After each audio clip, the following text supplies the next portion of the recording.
यहाँ पे हम चैप्टर 43 जो है स्टार्ट कर रहे हैं। सबसे पहला सवाल यहाँ पे हम लेने वाले हैं क्वेश्चन नंबर 2। क्वेश्चन नंबर 2 से पहले कुछ वैल्यूज़ यहाँ पे दी हुई हैं जो आपको याद होनी चाहिए, बिकॉज काफ़ी ज़रूरत पड़ती है इन सारी वैल्यूज़ की। तो सबसे पहले है हमारे पास प्लैंक्स कांस्टेंट, और प्लैंक्स कांस्टेंट की वैल्यू है 6.63 इंटू 10 टू द पावर -34। इसको आप 6.6 भी ले सकते हैं, 6.61, 62, 63, 64 अकॉर्डिंग टू द कैलकुलेशन के अकॉर्डिंग जो है आप इसकी वैल्यू को थोड़ा बहुत ऊपर नीचे ले सकते हैं, कोई असर नहीं पड़ेगा ज़्यादा। और ये जूल सेकंड में इसकी वैल्यू है जो ज़्यादा इंपॉर्टेंट है। इसे आप कन्वर्ट तो कर ही सकते हैं इलेक्ट्रॉन वोल्ट सेकंड में, है ना। आपको क्या करना होगा, 1.6 इंटू 10 टू द -19 से इसको डिवाइड करना होगा, तो ये इलेक्ट्रॉन वोल्ट में कन्वर्ट हो जाएगी। First bore radius of hydrogen atom जो है, हाइड्रोजन की जो फर्स्ट ऑर्बिट की जो रेडियस है वो 53 पिकोमीटर के बराबर दी हुई है। ये आप निकाल भी सकते हैं, 0.529 आर की जो वैल्यू है 0.529 n square by Z angstrom में आप ये वैल्यू निकाल सकते हैं, पिकोमीटर में आपको दी हुई है। Energy of hydrogen atom in ground state जो है -13.6 इलेक्ट्रॉन वोल्ट होती है, और रिडबर्ग्स कांस्टेंट जो है वो होता है 1.097 into 10 to the power 7, 10 to the power 7 yes meter inverse. और इसको आप वैल्यू को ले सकते हैं 1.1 into 10 to the power 7 meter inverse भी लिया जाता है कभी कभी कैलकुलेशन में, है ना। तो ये सारी वैल्यू जो है आपको याद होनी चाहिए। इसके बाद यहाँ पे स्टार्ट करते हैं सबसे पहले question number 2। Find the wavelength of the radiation emitted by hydrogen in the transitions n is equal to 3 to n is equal to 2। तो हम ये बात जानते हैं कि जब इलेक्ट्रॉन हायर ऑर्बिट से लोअर ऑर्बिट में जंप करता है तो वो रेडिएशन इमिट करता है, और वो रेडिएशन का जो एनर्जी होता है वो होता है corresponding to the energy difference between the two energy levels. तो यहाँ पे आप देख सकते हैं कि n इज इक्वल टू 3 पे हमारे पास एक एनर्जी लेवल है जिसको सेकंड एक्साइटेड स्टेट कहते हैं, और n इज इक्वल्स टू 2 हमारे पास एक स्टेट है जिसको फर्स्ट एक्साइटेड स्टेट कहा जाता है। तो जब इलेक्ट्रॉन यहाँ से यहाँ जंप करेगा तो इन दोनों एनर्जी लेवल्स के बीच में जो एनर्जी का डिफरेंस है, उस एनर्जी डिफरेंस के बराबर की एनर्जी का वेवलेंथ का जो रेडिएशन है यहाँ से निकलने वाला है, ये रेडिएशन यहाँ से बाहर निकलेगा। ठीक, तो फॉर्मूला क्या होता है ये कैलकुलेट करने का कि वेवलेंथ कितने वेवलेंथ जो है कितनी वैल्यू होगी वेवलेंथ की, तो फॉर्मूला होता है हमारे पास 1/λ is equal to r into Z square 1/n1 square minus 1/n2 square, 1/n1 square minus 1/n2 square. अब यहाँ पे n1 और n2 कौन है, n1 और n2 कौन है, तो इसमें काफी ज्यादा गलती की चांसेस होते हैं। तो मैं तो ये कहूंगा कि ये वाली जो क्वांटिटी है इसको पॉजिटिव रखिए, इस क्वांटिटी को आप नेगेटिव रखिए, आपके पास दो ही वैल्यूज होंगी, इनिशियल या फाइनल। तो यहाँ पे आप छोटी वैल्यू रखिएगा जिससे ओवरऑल क्वांटिटी बड़ी आए, यहाँ पे आप बड़ी वैल्यू रखिए जहाँ पे ओवरऑल क्वांटिटी आपको छोटी मिले, जिससे ओवरऑल क्वांटिटी पॉजिटिव मिले, और ये भी पॉजिटिव है, और लैम्डा की वैल्यू भी हमें पॉजिटिव आनी चाहिए। तो यहाँ देखिए 3 से 2 है हमारे पास, तो यहाँ पे लिखूंगा 2, यहाँ पे लिखूंगा 3, तो यहाँ पे आपको मिल जाता है 1/λ1 इज इक्वल टू r जो है उसकी वैल्यू हम जानते हैं 1.1 10 to the power 7, z hydrogen की बात कर रहे हैं 1 स्क्वायर, एंड 1/4 माइनस 1/9। तो यहाँ से 1/λ की वैल्यू आती है, ध्यान रखिए लैम्डा की वैल्यू नहीं है, 1/λ1 की वैल्यू है। तो यहाँ से 1/λ1 इज इक्वल्स टू आपको मिल जाता है 1.1 इंटू 10 टू द पावर 7, और यहाँ मिल जाएगा आपको 9 माइनस 4 इज 5/36, 5/36। अब यहाँ से λ1 आप निकाल सकते हैं। सिमिलरली 5 से 4 के लिए आपको निकालना है, तो यहाँ पे आप रखिएगा 4, यहाँ पे रखिएगा 5, आंसर आपको मिल जाएगा। 10 से लेके 9 आपको दिया है, तो यहाँ पे रखना 9, यहाँ पे रखना 10, आंसर आपको मिल जाता है। समझ गए, आसान सवाल है, कर सकते हैं। हेलो गाइस, तो यहाँ पे एक इम्पॉर्टेंट अनाउंसमेंट है आपके लिए। तो अनअकैडमी चैंपियंस लीग जो है उसका एप्टीट्यूड टेस्ट हो रहा है दिसंबर 26 को, 1 डे आफ्टर द क्रिसमस, और टेस्ट जो है स्टार्ट होगा 1 PM ऑनवर्ड्स। तो टाइम याद रखें। अब टेस्ट से फायदा क्या है, आपको दिख गया होगा यहाँ पे कि stand a chance to meet and get inspired by Sachin Tendulkar. Sachin Tendulkar से मिलने का एक शानदार मौका आपके पास है, ठीक है, तो एनरोल आप कर सकते हैं यहाँ पे। दूसरा कि अनअकैडमी चैंपियंस लीग में जो प्राइजेस हैं वो आप एक बार देख सकते हैं कि Apple MacBook air, Apple watch, AirPod और अमेजॉन इको डॉट और अमेजॉन के वाउचर जो हैं बहुत सारे यहाँ पे होने वाले हैं। तो आप जो है पार्टिसिपेट करना ना भूलिए, अभी एनरोल कर सकते हैं अनअकैडमी की वेबसाइट पर। उसके बाद यहाँ पे IIT-JEE का दिसंबर ऑफर है हमारे पास कि आइकॉनिक सब्सक्रिप्शन ऑफर है। यदि आप आइकॉनिक सब्सक्रिप्शन लेते हैं 6 महीने का तो आपको 1 महीने का एक्सटेंशन फ्री उसमें मिलने वाला है, और यदि 18 मंथ का आप सब्सक्रिप्शन लेंगे आइकॉनिक तो उसमें 2 मंथ का एक्सटेंशन फ्री आपको मिलने वाला है, ठीक है। और ये जो ऑफर है ये 22 दिसंबर तक वैलिड है, ठीक है। उससे पहले ही आपको ये सब्सक्रिप्शन लेना होगा यदि आप एक्सटेंशन फ्री में चाहते हैं तो। उसके बाद जो है कुछ बैचेस यहाँ पे स्टार्ट हो रहे हैं। एज बैच है क्लास 11th के लिए, जो जेईई एडवांस और जेईई मेन 2023 एस्पिरेंट्स के लिए होने वाला है। यहाँ पे बहुत ही बढ़िया जो है टीचर्स यहाँ पे होने वाले हैं। उसके बाद स्ट्राइकर बैच जेईई मेन और एडवांस 2022 के एस्पिरेंट्स के लिए, और उसके बाद एक्सीलेंस 2.0 बैच जो है वो क्लास 11th के लिए स्टार्ट होने जा रहा है, और वो जेईई मेन और एडवांस 2023 के लिए टारगेट यहाँ पे करने वाले हैं। और ये बैच स्टार्ट हो रहा है 22 दिसंबर से, और आप यूएसपी जो है यहाँ पे पढ़ सकते हैं कि क्लास 11th का रिवीजन यहाँ पे होगा और क्लास 12th का प्रिपरेशन तो साथ में होगा ही होगा। टॉप एजुकेटर्स यहाँ पे हैं, अंशुल सिंगल सर हैं, नीरज सर हैं, आशीष मिश्रा सर हैं, कपिल राणा सर हैं और सुरेश द्विवेदी सर हैं, और बैकलॉग का कवरेज भी यहाँ पे होने वाला है, ठीक है।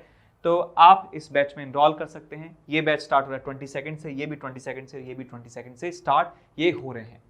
उसके बाद all India mock test series है जेईई 2022 के स्टूडेंट्स के लिए, और ये 25 दिसंबर से स्टार्ट हो रही है। क्रिसमस के बहुत ही पावन अवसर पर ये स्टार्ट हो रही है 2 से लेकर 5 PM के बीच में। और इसमें जो आपका IIT-JEE का रैंक प्रेडिक्टर होने वाला है, और क्यूरेटेड क्वेश्चंस होंगे जो टॉप एजुकेटर्स ने बनाए हैं, और उनके वीडियो सॉल्यूशंस भी आपको मिलने वाले हैं, और डिटेल्ड टेस्ट रिपोर्ट आपको मिलेगी, जिससे आप बिना ज्यादा मेहनत करे आपको पता चल जाएगा कि यार इन एरियाज में मुझे मेहनत करने की जरूरत है, और आप फिर उन एरियाज पे मेहनत करके आपकी जो छोटी बहुत जो भी गलतियां हैं उनको सुधार सकते हैं, ठीक है। तो एनरोल करिए इस टेस्ट सीरीज में, और कोड यहाँ पे यूज कीजिए NKC सर लाइव। इसके बाद क्वेश्चन नंबर 3 की तरफ चलते हैं। क्वेश्चन नंबर 3 में आपको दिया है कि calculate the smallest wavelength of radiation that may be emitted by hydrogen, helium plus and lithium 2+। तो हमें चाहिए स्मॉलेस्ट वेवलेंथ। स्मॉलेस्ट वेवलेंथ देखिए, यदि हम बात करते हैं फोटोन की या कहें बात रेडिएशन की बात करें, एक ही बात है ना, रेडिएशन। तो इसमें एनर्जी होता है हमारे पास E = hc by lambda, E = hc by lambda, और ये होता है हमारे पास एनर्जी लेवल का डिफरेंस। तो लैम्डा यदि आपको शॉर्टेस्ट चाहिए तो आपको एनर्जी डिफरेंस देखना होगा मैक्सिमम के बराबर। तो मैक्सिमम एनर्जी डिफरेंस कितना हो सकता है हाइड्रोजन एटम के लिए, तो यहां पे हम लिख सकते हैं कि n = इंफिनिटी से n = 1, ये जो एनर्जी का डिफरेंस है ये सबसे ज्यादा है। Same for this metal, this atom, and same for this atom. Helium के लिए भी सेम है हमारे पास ट्रांजिशन, और लिथियम के लिए भी सेम ट्रांजिशन हमारे पास है, बिकॉज इन ट्रांजिशन के करस्पॉन्डिंग एनर्जी का डिफरेंस है मैक्सिमम है। एनर्जी का डिफरेंस मैक्सिमम है, इसका मतलब वेवलेंथ जो है सबसे छोटी हमें मिलने वाली है। तो यहां पे वैल्यू आप निकाल दीजिए। So 1 lambda for hydrogen is equal to R। R की वैल्यू है 1.1 × 10⁻⁷ Z स्क्वायर 1 का स्क्वायर, 1/1 का स्क्वायर -1/∞ का स्क्वायर। तो ये वाली क्वांटिटी हो जाएगी आपके पास 0, और आपको आंसर मिलता है 1/1.1 × 10⁻⁷। ये वैल्यू है लैम्डा की, लैम्डा फॉर हाइड्रोजन। अब लैम्डा 4 यदि बात करें हम किसकी, लैम्डा ऑफ हीलियम की बात करें, तो हमें क्या करना होगा, यहाँ पे Z की जगह पुट करना होगा 2। तो Z की जगह 2 पुट करेंगे, इसको रेसिप्रोकेट करेंगे तो हमें मिल जाएगा नीचे 1/1.1 × 10⁻⁷, और इसमें हमें मल्टीप्लाई करना है 1/2 स्क्वायर से। तो ये हीलियम के लिए हमें वेवलेंथ मिल जाती है शॉर्टेस्ट। और यदि हम बात करें लिथियम के लिए यदि बात करें सो 1/1.1 इंटू 10⁻7 और यहाँ पे आपको करना है 1/3 स्क्वायर। तो आप शॉर्टेस्ट वेवलेंथ हाइड्रोजन के लिए, हीलियम के लिए और लिथियम के लिए कैलकुलेट कर सकते हैं। ठीक, समझ में आया आपको। इसके बाद आगे बढ़ते हैं अगले सवाल नंबर 5 की तरफ। सवाल नंबर 5 में आपको दिया है find the binding energy of a hydrogen atom in the state n is equal to 2। n is equal to 2 में हमें बाइंडिंग एनर्जी बतानी है कितनी होगी। तो बाइंडिंग एनर्जी का मतलब यह है कि बाइंडिंग एनर्जी वो एनर्जी है जिससे ये न्यूक्लियस से बंधे होते हैं। न्यूक्लियस से जिस एनर्जी के साथ ये बंधे होते हैं वो कहलाती है बाइंडिंग एनर्जी। और यदि बाइंडिंग एनर्जी में हम आयोनाइजिंग एनर्जी के बराबर एनर्जी दे देते हैं तो ये इनफाइनाइट पर चला जाता है, इसकी एनर्जी हो जाती है 0 के बराबर। तो यहाँ पे आप चाहें तो डायरेक्ट फॉर्मूला लिख सकते हैं। बाइंडिंग एनर्जी का फॉर्मूला होता है हमारे पास, बाइंडिंग एनर्जी का फॉर्मूला होता है 13.6 Z² बाय n²। ये बाइंडिंग एनर्जी का फॉर्मूला हमें मालूम है, यहाँ पे इस्तेमाल कर सकते हैं। यहाँ पे आप लिखेंगे -13.6 और ये सब एक्चुअल में पता है क्या है, एक्चुअल में ये है कि ये 13.6 Z² 1/n² - 1/∞², ये लिखा हुआ है बेसिकली, ये लिखा हुआ है ना। तो ये उस पर्टिकुलर स्टेट से आपको इनफाइनाइट में ले जा रहे हैं, उतनी एनर्जी का मैग्नीट्यूड है, ये कहलाता है बाइंडिंग एनर्जी के बराबर, जो आ जाती है -13.6 Z² के बराबर। याद रखिए -13.6 Z² ये बाइंडिंग एनर्जी का फॉर्मूला है किसके लिए, जब हम बात करते हैं बोर मॉडल को फॉलो करने वाले एटम के बारे में, जो सिंगल इलेक्ट्रॉन स्पीशी हैं उनके लिए ये फॉर्मूला आप इस्तेमाल कर सकते हैं। Z की जो वैल्यू है हाइड्रोजन के लिए 1 के बराबर है और N की वैल्यू है 2, तो n² आ जाएगा आपके पास 4। तो -4×3=12 4×4 -3.4 इलेक्ट्रॉन वोल्ट हमारा आंसर मिल जाता है बाइंडिंग एनर्जी का। तो इतनी एनर्जी से बंधे हुए हैं और इतनी एनर्जी प्लस में यदि इसको दे दी जाए तो ये इनफाइनाइट पे पहुंच जाते हैं। क्वेश्चन नंबर 8 की तरफ चलते हैं। क्वेश्चन नंबर 8 में दिया है कि find the first excitation potential of helium plus ion. First excitation potential का मतलब होता है कि n इज इक्वल टू 1 से लेकर n इज इक्वल टू 2 में जाने के लिए इलेक्ट्रॉन को कितना पोटेंशियल डिफरेंस अप्लाई करना होगा, that is called first excitation potential. तो मैं पहले एनर्जी निकाल लेता हूं कि एनर्जी कितना चाहिए होगा, और एनर्जी पता चल जाएगा तो मुझे पता चल जाएगा कितना पोटेंशियल डिफरेंस देना होगा। सो डेल्टा ई को लिख सकता हूं मैं 13.6 Z² हाइड्रोजन हीलियम के लिए बात करें तो 2 का स्क्वायर 1/1 का स्क्वायर - 1/2 का स्क्वायर, तो मिल जाएगा आपको 13.6 × 4 × 1 - 1/4 विच इज 3/4, 4 से गया 4, 3 6 18 8 1 9 10 0 1 3 3 4 40.8 इलेक्ट्रॉन वोल्ट हमें यहाँ से रिजल्ट मिलता है डेल्टा ई का। तो यहाँ से मैं डेल्टा वी को लिख सकता हूँ, पोटेंशियल डिफरेंस कितना लगाना होगा is equals to 40.8 electron volt divided by charge. Charge से डिवाइड करेंगे, चार्ज जो है ई के बराबर है, तो आंसर हमें मिल जाएगा 40.8 वोल्ट के बराबर। 40.8 वोल्ट के बराबर हमें आंसर मिल जाता है।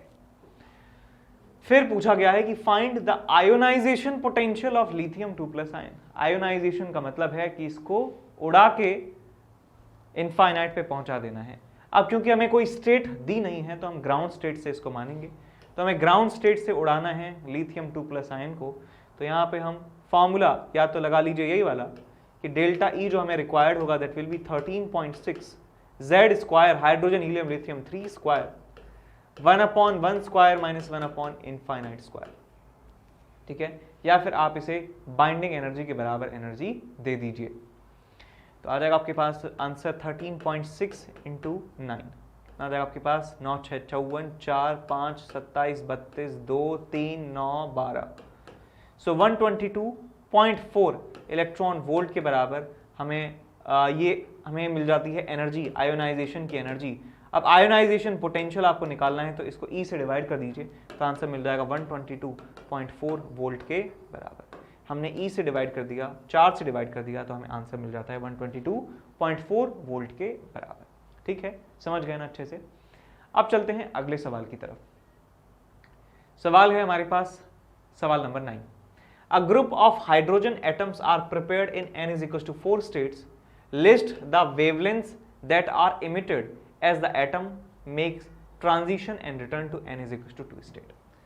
यानी कि n is equals to 4 में ये इलेक्ट्रॉन्स हैं और n is equals to 2 में इनको वापस जाना है, तो कितनी वेवलेंथ हमें यहाँ पे मिलने वाली है, कितनी वेवलेंथ हमें यहाँ पर मिलने वाली है।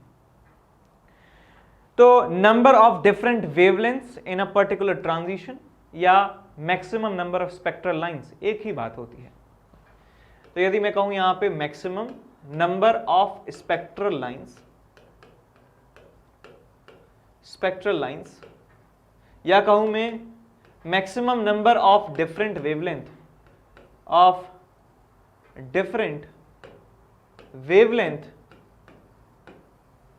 इन अ ट्रांजिशन, किसी भी ट्रांजिशन में कितनी maximum number of different wavelength आपको मिलेंगी। मतलब क्या है कि जब इलेक्ट्रॉन यहां से यहां जाता है तो उसके पास रास्ते बहुत सारे हैं। रास्ते बहुत सारे क्यों हैं? बिकॉज जब हम बात करते हैं, किसी सैंपल की बात करते हैं, तो उसमें बहुत सारे एटम्स होते हैं और बहुत सारे इलेक्ट्रॉन्स होते हैं। तो बहुत सारे इलेक्ट्रॉन्स हैं तो कोई इलेक्ट्रॉन यहां से यहां 2 स्टेप में यहां पर आएगा और हो सकता है कि कुछ इलेक्ट्रॉन्स जो हैं direct n is equals to 4 से n is equals to 2 में आ जाएं। तो इस एनर्जी डिफरेंस के करस्पॉन्डिंग एक वेवलेंथ हमें मिलने वाली है। n is equals to 4 से 2 में डायरेक्ट आने पर एक वेवलेंथ मिलेगा λ1, n is equals to 4 से 3 में आने पर एक दूसरा लैम्डा मिलेगा हमें, और 3 से 2 में आने पर हमें एक दूसरा लैम्डा मिल रहा होगा। तो 3 डिफरेंट वेवलेंथ हमें यहां पर मिलेंगे। तो जितना ऊपर से कूदेगा, जितना नीचे कूदेगा, जितना ऊपर से, उतनी ही ज्यादा तरह की वेवलेंथ हमें मिलती हैं। और इसके लिए हमारे पास एक फॉर्मूला भी होता है। इसका फॉर्मूला क्या है? नंबर निकालने के लिए delta n plus 1 divided by 2। तो यहां पे डिफरेंस देख लीजिए, 4 से 2 में आना है, 4 माइनस 2 इज 2 और 2 प्लस 1 डिवाइडेड बाई 2। सो 2 से 2 चला गया, आंसर आ गया आपके पास 3 के बराबर। तो 3 तरह की डिफरेंट वेवलेंथ हमें यहाँ पे मिल सकती हैं। अब सबकी वैल्यू हमें निकालनी है। हाइड्रोजन टाइप का एटम, हाइड्रोजन एटम है, तो यहाँ पे यदि बात करें λ1 की, so 1/λ1 is equals to RZ square 1/9 minus 4 से 2 में देख रहे हैं ना, तो 1/4 माइनस 1/16 आप यहाँ पे कर दीजिए। 1/λ2 यदि आपको निकालना है तो आप लिख दीजिए इसे RZ स्क्वायर, λ2 निकालना है, इसका मतलब 4 से 3 यानी कि 1/9 माइनस 1/16। और यदि आपको निकालना है 1/λ3 निकालना है तो RZ स्क्वायर, λ3 का मतलब 3 से 2 यानी कि 1/4 माइनस 1/9 के बराबर। सो 1/4 माइनस 1/9, यहाँ से आपको मिल जाएगा λ3, यहाँ पे आपको मिल जाएगा λ2, यहाँ पे आपको मिल जाएगा λ1 की वैल्यू। तो आप ये कैलकुलेट कर सकते हैं आसानी से। समझ गए? कोई दिक्कत नहीं। अब आगे बढ़ते हैं अगले सवाल की तरफ। सवाल है हमारे पास क्वेश्चन नंबर 10। एक पॉजिटिव आयन है having just 1 electron ejects it, इसको इजेक्ट कर देता है। If a photon of wavelength 228 angstrom और less is absorbed by it, identify the ion. तो 228 एंगस्ट्रॉम का हमारे पास फोटोन है, तो मैं एनर्जी ऑफ फोटोन बता सकता हूं कितनी होगी। एनर्जी ऑफ फोटोन हमारे पास है किसके बराबर? 12400 डिवाइडेड बाय 228। 4 से चला गया ये, 4 5 7, 4 3 1 00, ठीक है। उसके बाद यहाँ पे इसको आप डिवाइड करेंगे तो आपको क्या मिलने वाला है? डिवाइड करेंगे तो क्या मिलेगा आपको? 19 से इसको उड़ा दीजिए, 19 दूनी 38, 19 30 57, 3 बार गया, और 19 से इसको उड़ाएंगे, 19 से कम 19 बचा आपके पास 1 20 11 120।